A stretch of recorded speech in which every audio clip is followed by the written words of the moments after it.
Shedeur Sanders has been a hot topic, though, recently. He has, man. First of all, we are here. We made it back alive. Almost alive. Yeah. Somehow you're in worse shape than me, which kind of a poor reflection on you. Bro. It was a rough weekend. I stayed an extra day. All I did was stay home. I just felt like death. I got a 2.5 hours of sleep the last night I was there. And I'm back. I'm rearing to go. All I did was sleep, and I just ended up feeling worse. Yeah. I mean, that has happened to me before, so I totally know what you mean. I feel like your body is running at such a high rate that the second it shuts down, it just shuts down everything, and then like your like immune system also just went with it. Pretty much. I mean, I literally just had to get through the show on Friday. Got through it, and then it all just kind of hit me. As soon as you let go, your body was just like, all right, we're out. It's over, yep. All right, let's get into it, though. Of course, Shador was on our show on Friday at the Super Bowl.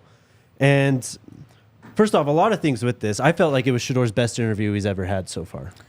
I can't say I've watched every single interview that he's ever had, but it was certainly... It's up there. It's certainly up there, and it was really, really awesome for him to be that open with us, that honest with us.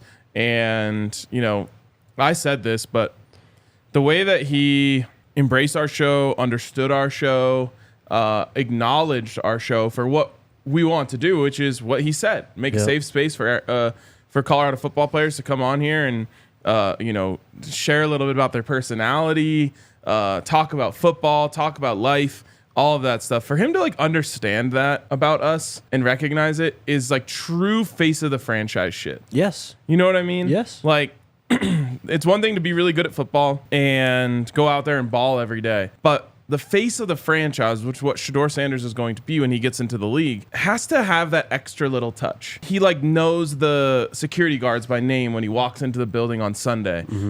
He knows the local media and what they're about and who they are. He can tell his teammate like, watch out for that guy over there. He's gonna try and burn you. He can also tell him like, those guys over there, they're cool. You should go on their show.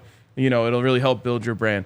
So for him to like get that was a real eye-opening moment for me of like, man, he is going to nail that role for somebody when he's on his own. Obviously, right now he's part of the Sanders family. When he goes to the NFL, he is going to be Shedeur, our savior to whatever franchise he gets to, and he's absolutely going to nail that role. Definitely, man. I mean, you nailed it. What he did for us, just saying that on our show was, I mean, it's going to pay dividends. Yeah.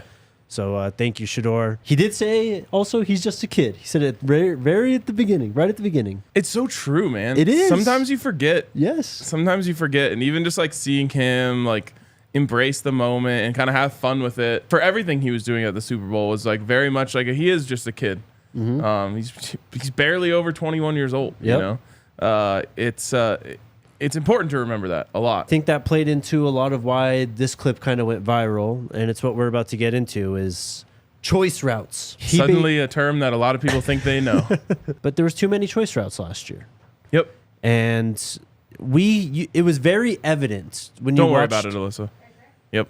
It was very evident when you watched the Buffs last year, especially in these situations where like Shedor's willing the team to come back or they're trying to just get any offensive momentum going.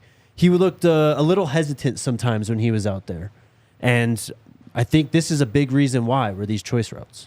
Absolutely. And what people don't understand about choice routes, everyone sees everything so black and white, so this or that, so binary, that they don't realize that there's real people that are having to run this stuff. And the reason I bring that up is because the choice route, which is a very broad term for something that can be used in a million different ways. Yes. I'll keep it broad. The choice route in itself is the most unguardable thing in football when done correctly. It's a way for the quarterback and the wide receiver to look out there and say, we know what we're looking at, and we know what will be open. That's great if the quarterback and the wide receiver or tight end are on the same page.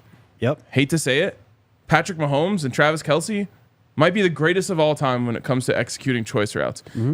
And that really shows you how broad it is because choice route for them might not be dig or post or sit. It might just be like, there's going to be a hole there, just run to it. Exactly. That's why when you hear them go, Yeah, I didn't really have a route. We were in mind meld and we knew what was going on, and Patrick did a great job of getting the ball out quickly. That's what's happening. Like they're seeing the same thing at the same time, and they've built this trust up that they know exactly what the other is thinking. Those two have been playing together for what, 7, 8 years now? Yeah. Shedeur Sanders did not have a wide receiver on that team that he had played, more than 6 games with going into the season? I mean, it was Travis. Pretty much. It was just Travis. It was just Travis. So Jimmy's a fresh relationship. Zay Weaver's a fresh relationship. Tarvaris Dawson's a fresh relationship. You go across every single one of these guys are brand new. We're talking about Patrick Mahomes and Travis Kelce, been doing it together for 2 whole colleges. With the same head coach. With the same head coach the entire time, who is the mind behind the offense. Yes. So that's what people are missing the most as they're criticizing Shedeur Sanders for saying there's too many choice routes in the offense last year, is they're not realizing that choice routes are based on a deep level of understanding between the wide receiver and the quarterback being on the same page. Shedeur didn't have that. You don't think that when Shedeur gets to the league, if he gets paired up with his version of Jamar Chase, right, that they're not going to be able to execute this in year 2, 3, 4? No, we already see it with Travis. Yes. Like when he is on the field fully healthy and they are able to use him to his, highest potential, you've seen Travis just curl up sometimes 3-4 yards off the ball, and he gets the ball and Shedeur knows it. Yes. That's what we're talking about right there. But that type of stuff is built up over a lot of reps, a long time, and it requires a lot of the wide receiver. Shedeur's never going to say this, but the point is, it's not that he doesn't know the read. It's that he's not 100% sure that his wide receiver knows the read. Exactly. And so the same idiots who are out there saying, oh, this guy can't execute a choice route, good luck in the NFL, are the same ones who, if he threw the post when it should have been the post, but the wide receiver ran the dig and it goes right into the hands of the safety, are saying, wow, what a terrible read. This guy's terrible. Yes. You know what I mean? I actually brought out the whiteboard because I want to explain exactly what we're talking about. Break it down for us. So this is a cool little feature that we might be able to tap into more. And here is just like a little concept that I drew up with a choice route. As you can see, the dotted line here is the choice from the wide receiver. So you've got the slot here. You've got a fly out on the outside, a 9 route. You've got this dig post. I went dig post because that's what we talked about with Shedeur on the show. He specifically mentioned it. You've got a little sit at 5 here and a sit at 10 here. Based on the alignment that we're seeing from this defense, you're seeing cover 2. And so the wide receiver knows that cover 2's most vulnerable spot is the deep middle. And so whoever it is, whether it's Jimmy Horn or Chick or Omari Miller or Travis, whoever it may be, is licking their chops right now because they're saying, I've got a touchdown on this post option. Yes. Shedeur, though, is sitting there behind the line saying, okay, well, let's watch what this Mike does. Because if it's regular cover 2, he's going to sit essentially where he is and take away underneath. But let's just pretend that in this case, it's Tampa 2. All of a sudden, his job is to drop into here and essentially create like a cover 3 concept with the 2 safeties that we have here and here. Now, what's going to happen is this route out here is going to take this safety out. So they're out. This route right here is going to take this. These 2 are going to be take each other out. And this right here is going to sit kind of sorry, I should point. This right here is going to sit kind of in between these 2 guys and probably pull this guy over a little bit. But again, the wide receiver is seeing this and saying post, post, post because the safety's sitting on this route over here. All of a sudden, though, when this guy drops, that's gone. So while Shedeur is sitting here thinking, okay, as soon as that middle linebacker drops, this part of the field is going to be wide open and I'm going to hit this dig for an easy 10-yard completion, the wide receiver who's been licking his chops thinking a touchdown doesn't see that, takes the post, and now everything is covered.